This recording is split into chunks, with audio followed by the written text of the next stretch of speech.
En el Salmo 33 y el Salmo 34 aparece la palabra temeroso de Dios. Esto casi nadie lo conoce. ¿Qué significa ser temeroso de Dios? ¿Qué cosa es ser temeroso de Dios?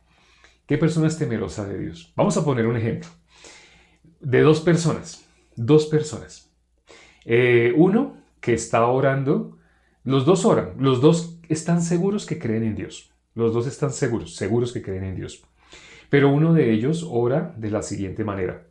Gracias Dios porque yo no fumo, yo no tomo, yo no voy a discotecas, no voy a centros comerciales, no hago esto. Algo que el punto de vista de esa persona le muestra que eso lo hace estar bien con Dios.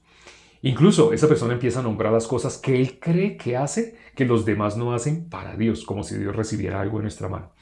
Y dice, y Dios, gracias porque yo ayuno, yo diezmo, yo voy a la iglesia, yo ayudo, yo colaboro, yo hago. Entonces, primero nombró defectos de otras personas que fuman, que toman, así. Y luego nombra las virtudes que él cree que tiene. Él está seguro que tiene virtudes. Él está seguro que algo bueno sale de él. Y luego hay otra persona que considerando lo que dice la palabra, no puede ni aún alzar su vista. Así no. ¿Cómo se siente? ¿Cómo se siente esa persona? Indigno. ¿Y cómo le dice a Dios, Señor, ten misericordia de mí? Sálvame. Sé tú mi salvación. Sé propicio a mí. Señor, sálvame. Entonces hay dos personas. ¿Cuál de los dos creen ustedes que es temeroso de Dios? ¿El uno, el que ve defectos afuera y virtudes en él? ¿O el dos, el que solamente ve maldad en él? El uno ve virtud en él. El dos, el segundo. Efectivamente, el segundo que acabo de describir es el corazón de alguien que es temeroso de Dios. ¿Ve algo de bondad en él? No ve nada de bondad. ¿Qué necesita? Misericordia. Necesita salvación. Esa persona, por él es que vino nuestro Señor Jesucristo. Por eso dice que el pastor, ¿por quién vino? Por la oveja que está perdida. El buen pastor viene por la oveja que está perdida. Pero esta persona que no es como las personas que hacen tales maldades, así que fuman, toman, van a discotecas, a centro comercial, a cine. Sé que les parecerá raro, pero hay doctrinas donde enseñan así, que si usted va a un centro comercial, ya usted se contaminó, perdió la santidad. ¿Y cómo logró la santidad? Cuando usted ayunó, cuando usted diezmó, cuando usted oró durante 3 horas y que todo el mundo lo viera así orando. Así enseñan algunas religiones. Eso es delante de los hombres. Eso es delante del ser humano, pero no delante de Dios.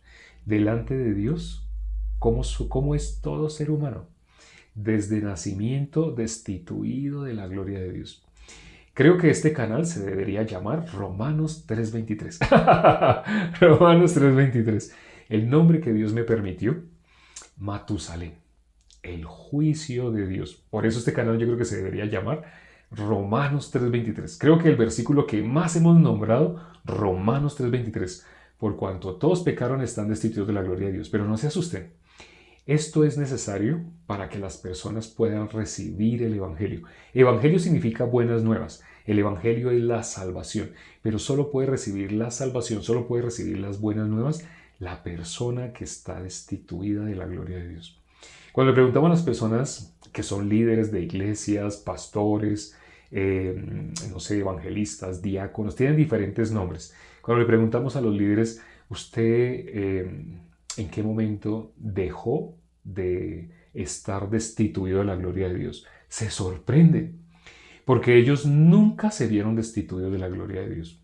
Ellos piensan que siempre estuvieron con Dios, que en alguna época no asistían a iglesia, como si al asistir a iglesia los hiciera buenas personas. Así pensaban. Pero cuando miramos por lo que sale de su boca atestiguan, no conocen la salvación. No según la Biblia, no según la palabra de Dios, sino la salvación que ellos conocen es por obras. Nuestro pensamiento, nuestro punto de vista nos hace ver como si nosotros pudiéramos ser salvos por obras. Pero ese es el engaño de Satanás. Nadie puede ser salvo por algo que haga. ¿Qué dice Job? Capítulo 35, versículos 6 y 7. Dice que Dios no recibe nada de nuestra mano. Si nosotros hiciéramos alguna bondad, a nuestro punto de vista, hiciéramos alguna bondad, qué le damos a Dios? ¿O qué recibe Él de nuestra mano? Si hiciéramos alguna maldad, ¿qué le haríamos a Dios? Lo que hacemos nosotros entre los hombres afecta únicamente a los hombres, pero no tiene ninguna relación con Dios. Ahora, no estoy diciendo entonces que el ser humano puede hacer todo lo que quiera y como quiera. La persona que tiene el Espíritu de Dios, el Espíritu de Dios lo lleva a anunciar el Evangelio, lo que leímos hoy acá. El versículo 19 y el 20. Muchas son las aflicciones del justo, pero de todas ellas le librará Jehová. Él guarda todos sus huesos, ni uno de ellos será quebrado. Matará al malo la maldad, y los que aborrecen al justo serán condenados. Y el último versículo. Jehová redime el alma de sus siervos, y no serán condenados cuantos en él confían. En la Biblia dice, para el que está en Cristo, el que verdaderamente está en Cristo, ninguna condenación hay. Los que no están en Cristo a veces se sienten condenados según lo que hagan. A veces sienten que le faltaron a Dios. A veces sienten que algo estuvo mal, algo ellos hicieron mal y Dios como que los va a castigar. Así sienten las personas que todavía están en condenación porque no conocen el Evangelio. ¿Cuándo una persona está verdaderamente en Cristo? Cuando ha creído en el Evangelio. Pero en las iglesias no están enseñando el Evangelio. Por sus frutos los conoceréis, dice la palabra. Pregúntele a una persona que asista a cualquier congregación, la congregación X, y que lleva, no sé, 20 años asistiendo a esa iglesia. Pregúntele qué es el Evangelio. La sorpresa, no sabe qué es el Evangelio. No puede explicar el Evangelio, porque no lo conoce, nunca se lo han enseñado, nunca le han hablado qué es el Evangelio. Máximo dice la definición de Evangelio. En Romanos 1:16 dice, el Evangelio es poder de Dios para salvación a todo aquel que cree. Esa es la definición. Otra cosa que pueden decir del Evangelio es cómo se dice Evangelio en español. Decir Evangelio es en griego, decirlo en español es decir buenas nuevas. O sea, están diciendo lo mismo, sino que lo dicen en griego o en español. Entonces, máximo algunas personas dicen, Evangelio es buenas nuevas. Solamente están dando la misma palabra en otro idioma, pero no están diciendo qué es el Evangelio. O nos dan la definición. Evangelio es poder de Dios para salvación a todo aquel que cree. Sí, esa es la definición. El Evangelio es el poder de Dios que salva a todo aquel que logre creer en el Evangelio. Pero la pregunta que le estoy diciendo es, dígame cuáles son esas buenas nuevas, cuál es ese Evangelio que el que lo logre creer es salvo. Y ahí enmudecen. Hasta ahí llega lo que pueden las personas hablar del Evangelio. Y aquí lo vamos a resumir en un minuto. El ser humano, como dice Romanos 3:23, desde nacimiento como está, destituido de la gloria de Dios. Pero el versículo 24, aquí viene la buena nueva. El versículo 24 dice que fuimos justificados gratuitamente a cambio de algo que hiciéramos. No, ese versículo dice gratuitamente por su gracia, mediante la redención que es en Cristo Jesús. ¿Cómo una persona se convierte en justo? Ese versículo dice gratuitamente. No por algo que hayamos hecho, no por ninguna obra de justicia que hubiéramos hecho. Dios no recibe nada de nuestra mano.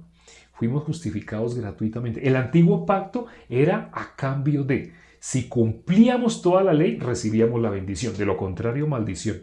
Ese era el antiguo pacto, tenía una condición. Pero el nuevo pacto, ¿qué dice? No tiene que hacer nada. La persona que todavía cree que cuando yo haga una oración, cuando yo acepte a Jesús como mi único y suficiente Salvador, cuando yo me bautice en el nombre de Jesús, cuando yo me bautice en el nombre del Padre, del Hijo, cuando yo... Las personas piensan de diferentes caminos, pero bíblicamente la justificación es gratis. Solamente hay que creer que ya lo hizo Dios. Eso se llama por fe. Vamos a orar ya para terminar. Padre, gracias por este tiempo que nos permites para considerar tu palabra. Gracias por las personas que se conectaron el día de hoy. Permite, Padre, que este evangelio tan precioso de que nuestro Señor Jesucristo pagó el precio por nuestros pecados. Estábamos destituidos de la gloria de Dios porque éramos pecadores, pero nuestro Señor Jesucristo pagó ese precio. La paga del pecado es muerte. Nosotros no lo podíamos pagar porque no se refiere cuando muriéramos, no. Se refiere a que aún la persona estando viva tenía que ser ofrecida en sacrificio vivo. Tenía que ser ofrecida en holocausto, como habíamos considerado el día de ayer. Esto no se enseña, la gente no lo conoce, Por eso, cuando dice la palabra que la paga del pecado es muerte, piensan otra cosa diferente a lo que hizo nuestro Señor Jesucristo. Con su muerte, nuestro Señor Jesucristo pagó la paga del pecado de nosotros. Dice la palabra en varias partes que Él murió por nuestros pecados, que Jesús con su sangre nos limpió de todo pecado. Dice la palabra que Él cargó todos nuestros pecados, que Él terminó con el pecado. Esto no se enseña en las iglesias. Permite que las personas que se conectaron el día de hoy tengan un corazón abierto para recibir la verdad, sin ninguna pretensión, únicamente que reciban la salvación. Todo te lo hemos pedido y hemos orado en el nombre de nuestro Señor Jesucristo. Amén.